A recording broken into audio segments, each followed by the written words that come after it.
Having me as a so-called useless daughter-in-law must be such a disappointment. At least that's how she always made me feel.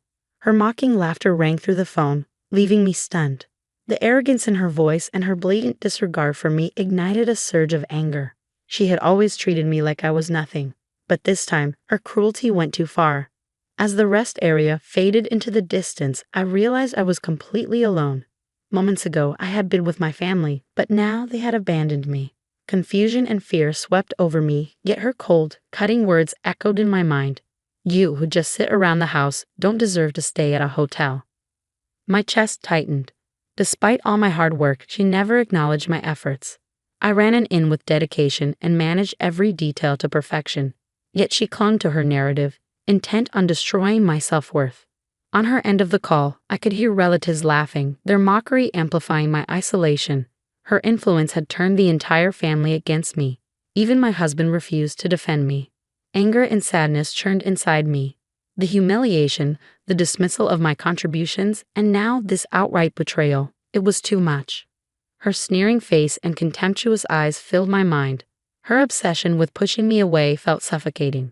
Something inside me snapped. A decision crystallized in my mind. No more. I drew a deep breath and held my phone tightly, my fingers trembling, not with fear, but with the raw power of long-suppressed rage. My heart raced, fueled by a newfound determination. "Hello," I said, dialing with shaky fingers. My voice was calm, steady, yet brimming with resolve. "I have a favor to ask." This was the beginning of reclaiming my life. It was also the first step toward an unexpected revenge. My name is Maya Smith, age 40.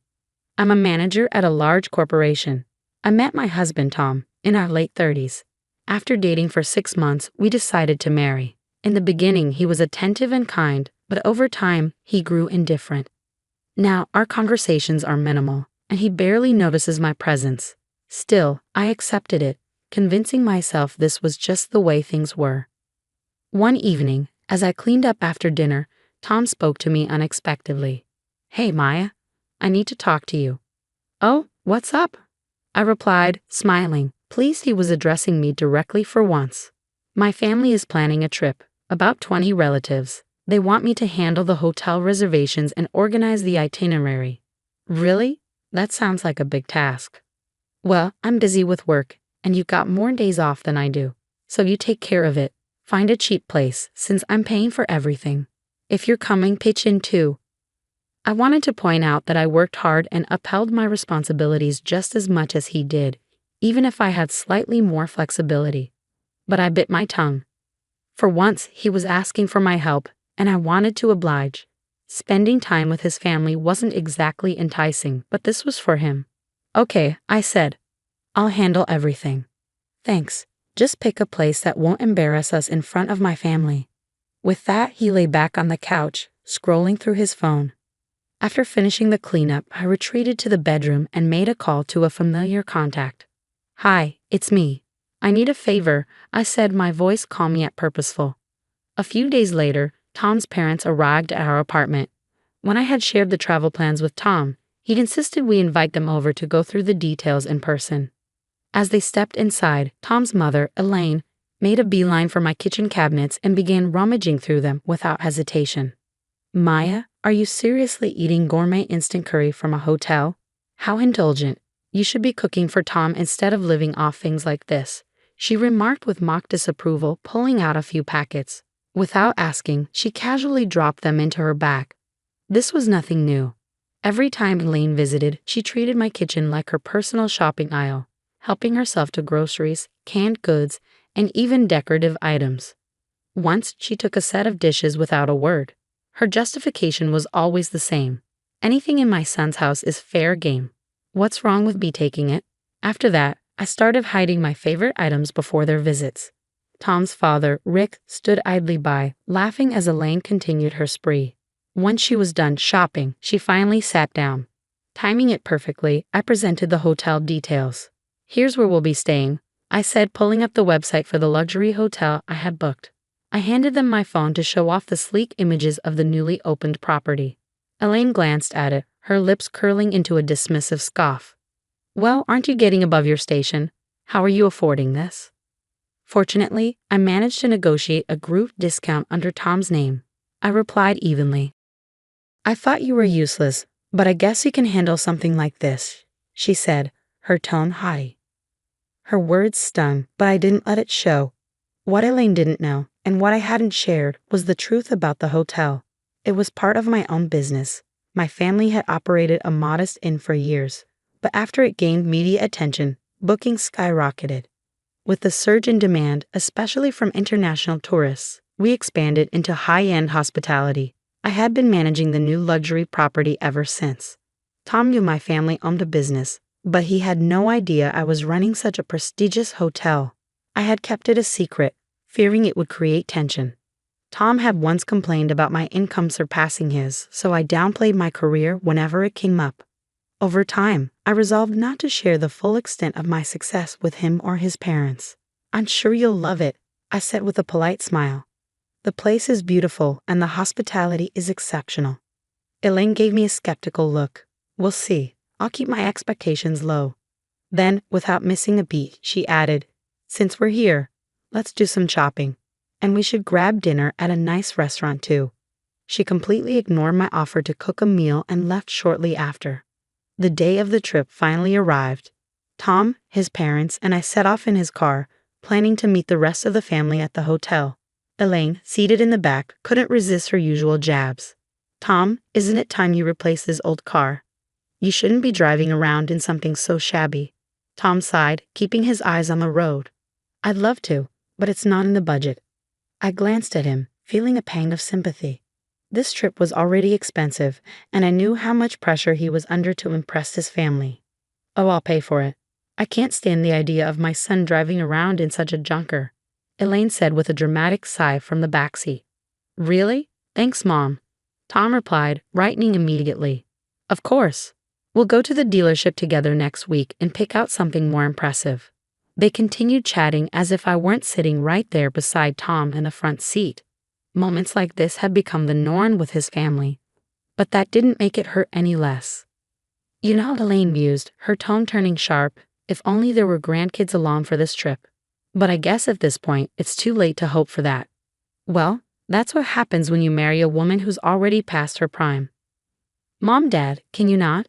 Tom muttered, but he didn't press further, letting their cruel comments hang in the air. I kept quiet, staring out the window, regretting ever agreeing to come along. After a long silence, I finally spoke up softly. Tom, I need to use the restroom. Can we stop at the next service area? Elaine immediately rolled her eyes. Couldn't you have gone before we left? This is why we're always late. I'm sorry. I'll be quick, I assured her. Tom pulled into the next service area, and I hurried inside. The line for the women's restroom was long, and I nervously glanced at my watch, worried about holding everyone up. After 10 minutes, I finally emerged, only to find the parking space where Tom's car had been now empty. Confused, I looked around, wondering if I had somehow missed them. I called Tom, but he didn't answer. Slowly, the realization sank in.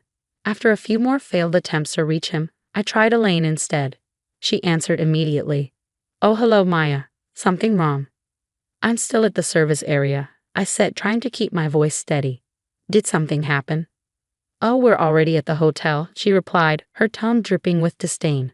Trips like these are for family, you know. You're just an outsider tagging along.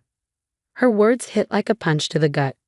Elaine, you're already spoiled with what my son provides without working or contributing.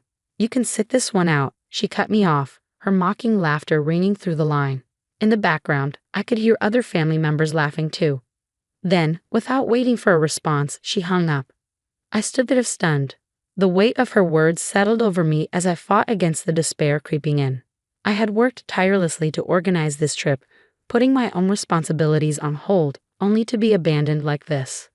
But feeling sorry for myself wouldn't solve anything. I faced worse as a hotel manager, handling crises with composure. Drawing on that strength, I took a deep breath and called the hotel. Hello, this is Maya. I have a reservation under Smith. Could you confirm it, please? After ensuring everything was in order, I made another call. Hi, it's Maya, I said to my assistant at the main office. I'm stranded at a service area and need a ride to the hotel. Of course, Ms. Smith. I'll send a car right away, she replied. Relieved, I hung up. Soon, I'd be back on track. Meanwhile, in the car, Elaine gloated to Tom. That woman's never been a good fit for you. She's too old for kids and not exactly a catch. Mom, enough, Tom said, though his voice lacked conviction. I'm just saying, you deserve someone who's actually a family person, she continued. Tom sat in silence, torn but unable to find the courage to defend me. Later, at the hotel, Tom and his family settled into their luxurious rooms, enjoying the evening as if nothing had happened. They gathered in the dining area for an elaborate meal. Tom really went all out with this place, Rick said, looking around in approval. This hotel is famous nationwide. I hope it didn't cost too much. Well, Maya handled the arrangements, Tom admitted, trying to sound casual. I'm covering it, of course. That's what a good husband does. Tom's unease was evident, but he tried to push it aside and enjoy the moment. The next morning, as the family prepared to check out, they assumed all charges were already covered. But as they gathered in the lobby, the hotel manager approached them. Excuse me, here's your final bill, he said, handing Tom a detailed statement. Tom frowned as he glanced at the total. His eyes widened. The charges included a suite upgrade, additional services, and the group's special rate. Wait, Tom stammered. Why is this so much more than expected? I thought everything was handled with a discount. I apologize, sir, the manager said with polite firmness, but the discounted rate was only available if the owner was present.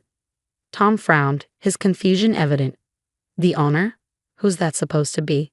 That would be Maya Smith, your wife. The room fell silent. Tom's face paled and a hush settled over the family. Elaine clutched her purse tightly, as though holding onto it could somehow make the charges vanish. You mean she, Maya, owns this hotel?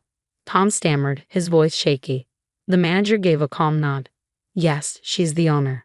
Since she wasn't present, the discounted rate is void. The total amount due now is $20,000. Elaine gasped, her grip on her purse tightening further. Tom, do something. This must be some kind of mistake. I didn't know, Tom stuttered, looking increasingly flustered. I didn't realize Maya was the owner. The manager extended the bill with a steady hand. How would you like to settle this? The other relatives began murmuring among themselves, shifting uncomfortably. You didn't know she owned this place, and she paid for everything, someone whispered. Tom's gaze fell to the floor, unable to meet their eyes. Meanwhile, I arrived at the hotel, determined to face Tom and his family. The staff greeted me warmly. Welcome back, Miss Smith, the manager said with a respectful smile. Everything has been handled as you requested. I thanked him and headed to the lobby. As I entered, I spotted Tom and his family at the counter, their expressions a mix of embarrassment and unease. Squaring my shoulders, I approached them, my head held high. Good morning, everyone, I said, my voice calm but firm. I see you're having a lovely time. The shock on their faces was almost comical. Elaine was the first to recover, her tone thick with false sweetness. Maya, dear, we were just surprised. We didn't realize you were the owner here. I'm sure you didn't, I replied evenly, but I hope my outsider status no longer concerns you. Maya, listen, Tom began, but I held up a hand to stop him. No, you listen. You left me behind because I wasn't family enough. But I'm the reason you're even here, and I pay for everything. A heavy silence followed. No one dared to look at me, their eyes cast downward. Now about that bill, I added, my tone resolute.